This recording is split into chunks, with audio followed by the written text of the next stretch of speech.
Yo, Yundi here, hope everyone's well. I'm here to talk about the main event of UFC 257, Poirier vs McGregor 2, that will take place on the 24th of January at Etihad Arena on Yas Island in Abu Dhabi.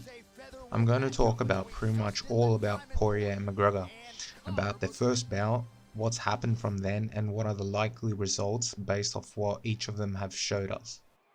Before I start, just so we're on the same page, I'm a fanatic of MMA. I train Brazilian Jiu-Jitsu and recently started a bit of boxing and kickboxing, so what I say from here on out is just my opinion. If you have something to say, leave a comment below. Subscribe and like the video if you're into this sort of content.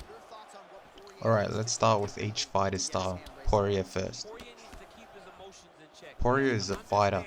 He used to cop one to give one in his early fights, but since then he's evolved into a bit more of a patient fighter. He's very tough, and if you also add that he has strong hands and amazing combinations, it makes him a very good boxer. He likes to throw kicks as well, mainly leg kicks. Sometimes he'll throw to the body or the head, but it's mainly leg kicks. Dustin's cardio is good, which allows him to throw volume, usually overwhelming his opponents. He has a good ground game, but he won't go looking too hard to take the opponent to the ground. If the opportunity arises, he'll go for it to win the round. Once on the ground, he continues to go to work. Off his back or on top, he'll be looking for submissions or to get in a few sneaky elbows and generally ground and pound the opponent. Few submissions he usually goes for is the armbar, triangle, guillotine, but also in his skill set has submissions like the Peruvian necktie or a Das choke. Das choke being his most successful submission, submitting Pablo Garza and Jonathan Brookins. He attempted the Peruvian necktie once against Akira Khorasani, who then he finished with his hands.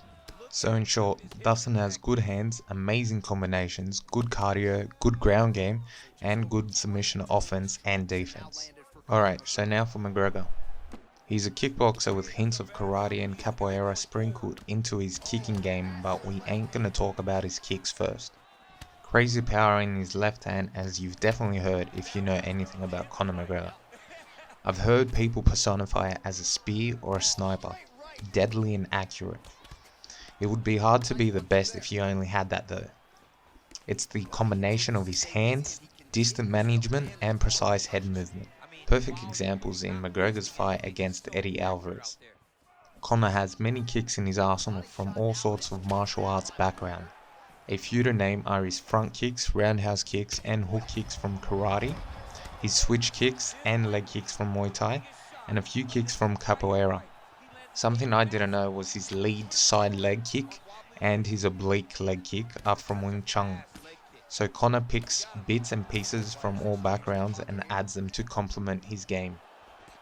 When you hear the name Conor and Khabib, stylistically you think dominant striking and dominant ground game respectively, but Conor did pretty good with defending the takedowns against him. He defended 4 out of 7 takedowns against Khabib. Eddie tried to take him down 3 times and stuffed all of them, and in his second fight with Nate Diaz, he defended 6 out of 7 takedowns. McGregor's bout with Holloway was the only time we saw some offensive takedowns by McGregor. He landed 4 out of 5, but it was only Holloway's 6th fight and McGregor kept on passing his guard as a purple belt.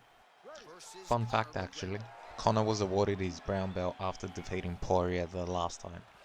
He definitely has the skills to knock out opponents, or at least significantly stun them with his kicks, as we saw in the last fight against Donald Cerrone, but he uses his wide variety of kicks to poke, to annoy his opponents and drive them into the direction where Conor wants them to be. I don't think we'll see him being offensive on the ground anytime soon.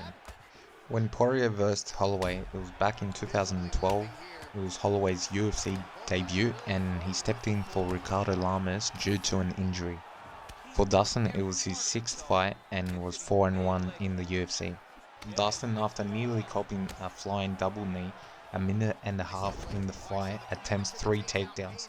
He was able to finish the 3rd takedown and easily passes straight into top mount.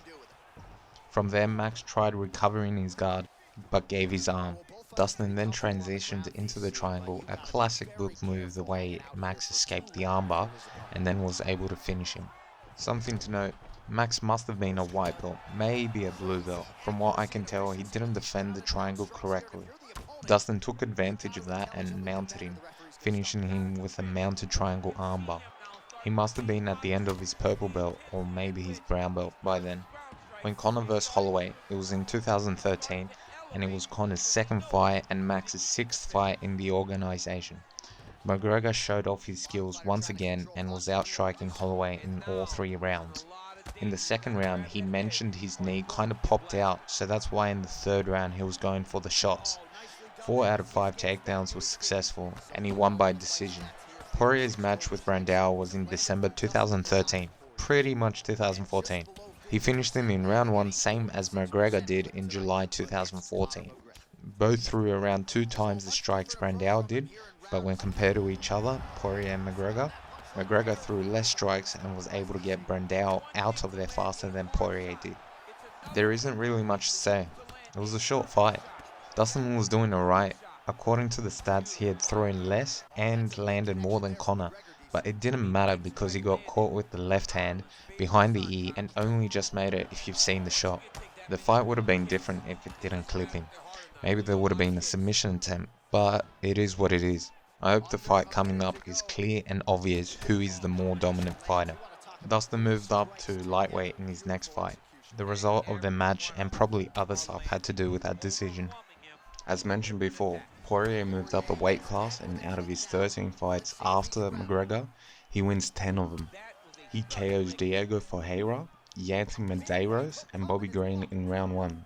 He also has decision wins over Joe Duffy, Jim Miller, Dan Hooker and Max Holloway, which won him his interim lightweight championship title. A few fights that also stand out is his chaos loss to Michael Johnson, his first fight with Eddie Alvarez that was considered a no contest due to Eddie kneeing Poirier to the head when he was technically considered still on the ground, Poirier's win over Anthony Pettis via air quotes submission due to a rib fracture, and his loss against Habib by submission. We saw a change in performance once Poirier went up in weight, and he has definitely developed into a more seasoned fighter. McGregor, since the Poirier bout, goes on and wins 6 out of 8 MMA fights. The next 2 fights he KOs Dennis Siver and Chad Mendes in round 2, earning his interim featherweight championship title, and then spectacularly KOs Jose Aldo in 13 seconds for the unification of the featherweight title. He goes up in weight to welterweight and fights Nate Diaz, but unfortunately for Conor, he loses by submission against him. Conor 6 months later has a rematch with Nate and wins via decision. Afterwards he drops down to lightweight and fights Eddie Alvarez. McGregor showing excellent performance, KOs Eddie, becoming the first ever to hold 2 belts simultaneously. From there is nearly a 2-year hiatus from the UFC and travels pretty much everywhere promoting his boxing match against Mayweather. He returns now holding no belts and faces Habib, and I think we all know how that went. His latest fight was with Donald Cerrone, finishing him in 40 seconds of the first round. It's pretty much impossible to deny that Conor is one of the best strikers ever. He KOs the featherweight division, goes up 2 weight classes in 3 months, loses, then overcomes adversity, drops weight class, and beats the champion dominantly. It's kinda hard to have that proper trash talk that McGregor does with COVID and all. But I don't know, he might have outgrown that judging by his last fight with Cerrone. I'm not saying that he wouldn't if his opponent started it, but yeah. I heard from his interview with Ariel Helwani that he will help donate to Dustin's charity called The Good Fight. Conor mentioned that he respects and admires Dustin, so there won't be any trash talking. In the same interview, McGregor talks about how he will be able to output the strikes in 60 seconds that should be able to finish him. He continues saying he's looking forward to have a war with Dustin if he's able to withstand those strikes. On Instagram, I saw a quote of McGregor saying, "Whether Dustin chases him or is patient, the outcome will be the same." These are McGregor's classic mind games and confidence at work. Nothing more, I believe. Since we talked about their styles and their fights between the same opponents, themselves and others after the bout, now we can talk about some of the areas where what they do in the fight will determine it. I hope you liked the video so far. I strongly encourage you to let me know that I'm wrong or that you agree with me. This next bit will raise some questions about the fight ahead and the goal he is to discuss about it. I think Conor's mind games is the combination of his confidence, his talk the talk and walk the walk results of the fights, and his trash talking. He gets in your mind in that way and puts you off your smart and usual game plan. They get emotional about it and start to not think straight. Perfect example is Dustin and Conor's first fight. Dustin admits he might have been in his head, that he was aggravated and that he wanted to hurt him. There are definitely more examples, but for this fight, do you think Conor is in Dustin's head again? Or has Dustin learned from his previous fight and is focused on himself, his training and his game plan? Conor on Instagram uploaded a picture that shows him in the octagon facing himself, Cerrone McGregor versus Alvarez McGregor. He continues saying that he would destroy both versions together. For some reason this reminds me of Frieza from Dragon Ball Z, specifically Super, where he trains for 4 months and becomes unbelievably stronger than he was. I saw Dustin on Instagram again. He had posted a picture of himself and captions it saying, "Move with strategy, not emotion." That sounds like he's learnt his lesson and seems to have a strategy. Now whether it is to strike but aiming to be dominant on the ground or something else in mind, not sure. As mentioned before, when you hear Conor and Khabib, stylistically, you think dominant striking and dominant ground game respectively. That's why the fight was so hyped. They put the best of both worlds in the cage. Obviously if you were biased and leaned one way or the other, you would say the other would definitely win over the other. Conor was taken down in round 1 and 2 without being able to successfully defend against them. Round 3 was different. The stats say 4 takedowns were defended and the whole third round was pretty much on the feet. Conor has quite good takedown defense, but will it be enough to stop Dustin? Conor's 4 losses have been by submission. One can argue though that he chose to lose against Nate on the ground, but nonetheless, it seems the only way to beat him is by submission, statistically speaking. Dustin is able to attack submissions from top and bottom, but will he be able to attack with those? Will Conor be able to defend if a submission is quite deep? Dustin is definitely able to output volume, has KO power, and he has reached the championship rounds 4 times. If Dustin is able to withstand that one punch man 60-second period, more like at the very least the first round, and then prolong the fight to the championship rounds, he should then have a better chance at winning, or do I even dare say, finish Conor. Conor generally has a style that doesn't last very long from what he has shown. It's not really fair to judge from his fights with Nate though. He went up 2 weight classes, lost once, and made the adjustments to win the other. Conor mentioned though he wanted to rack up clock time in the cage. Both are at the proper weight class this time. Has Conor made the adjustments during his camp and in his game plan to last the whole fight with Dustin? Or will it not matter because Conor will get him out of there in the first minute? Alright, that's all I had to say about Poirier and McGregor. I hope you enjoyed the video and learned something from it.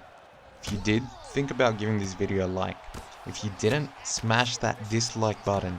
I bet you haven't heard that before. But don't be a chicken to not let me know what you didn't like. Be constructive. If you look forward for more content like this, subscribe to the channel. I'm here to stay and here to get better. Hope you are too.